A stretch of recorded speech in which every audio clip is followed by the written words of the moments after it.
5 আগস্টের পর থেকে বাংলাদেশিদের জন্য ভিসা সেবা সীমিত করে ভারত। পর্যটক ভিসা পুরোপুরি বন্ধ, খুব জরুরি না হলে মেলে না মেডিকেল ভিসাও। ভারতের ভিসা জটিলতা কাটার কোনো ইঙ্গিতও দেখা যাচ্ছে না। এমন অবস্থায় ভারত নির্ভর বাংলাদেশি রোগীদের উন্নত চিকিৎসার জন্য চীনের সহায়তা চায় অন্তর্বর্তী সরকার।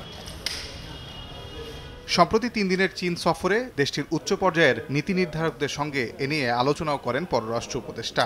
ঢাকায় ফিরে তিনি জানান, চিকিৎসার জন্য ভারতের চেন্নাই, ব্যাঙ্গালোরের পরিবর্তে চীনের কুনমিং শহরকে বিকল্প হিসেবে ভাবছে সরকার। ডেপুটি গভর্নর উনি এসেছিলেন এবং ওখানে কথাবার্তা হয়েছে, তারা এই ব্যাপারে 2-3টি হসপিটালকে আইডেন্টিফাই করেছে। আমি বলেছি যে ভিসা যেন সহজ করা হয় এবং ভিসা ফি যেন কমিয়ে দেওয়া হয়, যাতে আমাদের পেশেন্টরা ওখানে গিয়ে সহজে চিকিৎসা নিতে পারে। এছাড়া তিব্বতে ব্রহ্মপুত্র নদের ওপর চীনের স্থাপনা তৈরির বিষয়েও বাংলাদেশ উদ্বেগ জানিয়েছে বলে জানান উপদেষ্টা।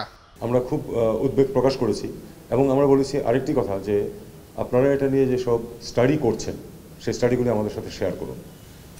তারা অ্যাসিওর করেছেন যে এখানে কোনো কনজাম্পটিভ ইউটিলাইজেশন অফ ওয়াটার নেই, কাজেই কোনো লক্ষণীয় কোনো পানি ফ্লো কমবে না। ঢাকা বেজিং পররাষ্ট্রমন্ত্রী পর্যায়ের বৈঠকে ঋণ নিয়ে ইতিবাচক আলোচনা হয়েছে বলেও জানান উপদেষ্টা। বলেন, ঋণ পরিশোধের সময়সীমা 20 থেকে বাড়িয়ে 30 বছর করার বিষয়ে আশ্বাস দেওয়া হয়েছে। তাজওয়ার মাহমিদ, সময় সংবাদ, ঢাকা।